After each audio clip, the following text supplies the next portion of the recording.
भगवत गीता। कई लोग मानते हैं कि ये बस कर्तव्य सिखाने वाली एक किताब है, पर क्या ये इतना सीधा है या फिर इसमें कुछ ऐसा भी है, कुछ गहरा, कुछ विवादास्पद, जिसने सदियों से बहस छेड़ रखी है।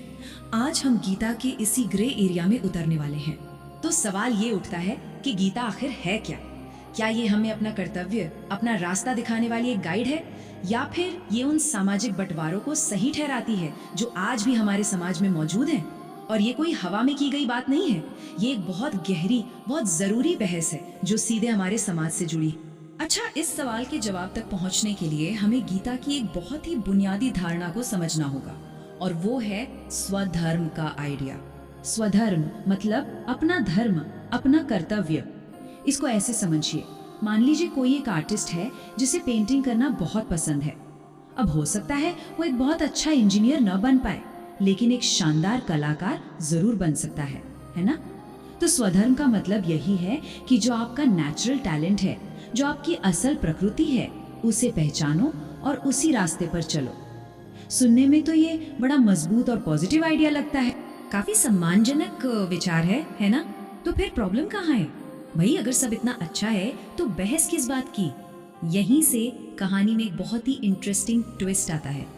अब हम आते हैं उस एक सवाल पर जो इस पूरी बहस की जड़ है।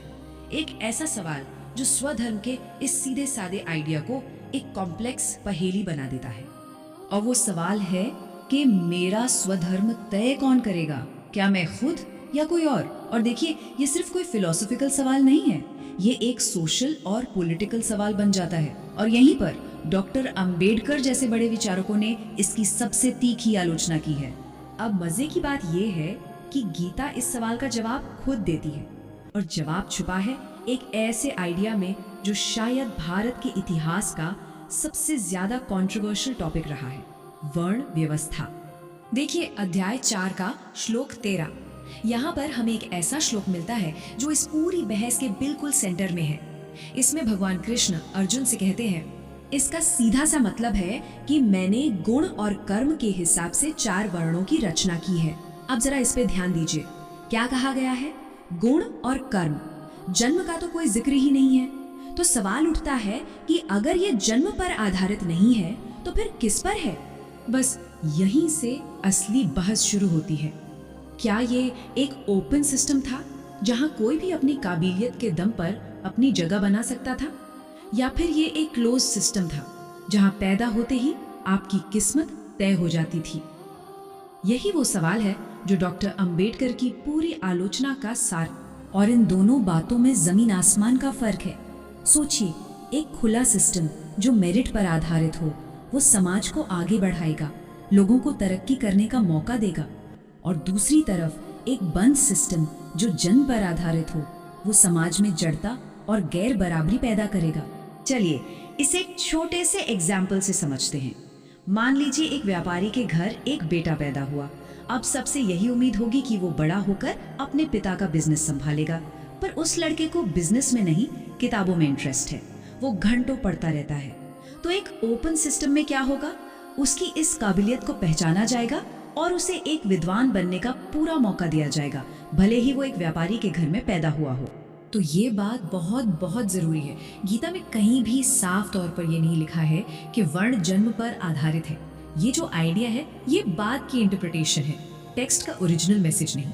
लेकिन एक मिनट रुकिए, क्या हो अगर किताब में तो एक बात लिखी हो लेकिन असलियत में कुछ और ही चल रहा हो? मतलब हो सकता है ना कि ग्रंथ में जन्म की बात न हो, पर समाज में ये सिस्टम जन्म से ही लागू हो गया हो। और बस यही है वो ग्रे एरिया। किताब का आदर्श और समाज की कड़वी सच्चाई के बीच का ये जो गैप है, सारी की सारी आलोचना यहीं से पैदा होती है। और यहीं पर आलोचक कहते हैं कि गीता, चाहे अनजाने में ही क्यों ना हो, एक ऐसे सिस्टम को मजबूती देती है जो न्यायपूर्ण नहीं है। तो सवाल ये है कि आज हम इन सब बातों का क्या करें? इन पुराने ग्रंथों को कैसे समझें, खासकर जब वो इतने कंट्रोवर्शियल हों? चलिए एक बैलेंस्ड नजरिया अपनाने की कोशिश करते हैं। देखिए, एक बात याद रखना बहुत जरूरी है कि हर जमाने की अपनी कुछ सीमाएं होती हैं, अपने कुछ तौर तरीके होते हैं। जैसे आज हमें कुछ चीजें बिल्कुल नॉर्मल लगती हैं, वैसे ही उस समय में भी कुछ बातें नॉर्मल मानी जाती थी। तो जब भी हम गुजरे हुए वक्त को देखें तो हमें उसे उसके अपने संदर्भ में समझने की कोशिश करनी चाहिए, ना कि सिर्फ आज के चश्मे से उसे जज करना चाहिए। और हाँ, जब भी हम ऐसे सेंसिटिव टॉपिक्स पर बात करते हैं तो थोड़ा प्रैक्टिकल होना भी जरूरी है। जैसे मान लीजिए कोई सिविल सर्विसेज का एग्जाम दे रहा है, तो वहां पर एक संतुलित और सूक्ष्म जवाब देना होगा। एक ऐसा जवाब जिसमें ऐतिहासिक विश्लेषण भी हो और आज के आधुनिक मूल्यों का सम्मान भी हो। और आखिर में बस एक सवाल सोचने के लिए, हम आज कितनी आसानी से गुजरे हुए वक्त की आलोचना कर देते हैं, है ना? पर क्या हमने कभी एक पल रुक कर ये सोचा है कि आज से 500 साल बाद आने वाली पीढ़ियां हमारे बारे में क्या कहेंगी, हमारे समाज, हमारी सोच, हमारे कामों के बारे में? शायद ये सवाल हमें थोड़ा विनम्र बनाता है और याद दिलाता है कि हम भी तो इतिहास का ही एक हिस्सा हैं।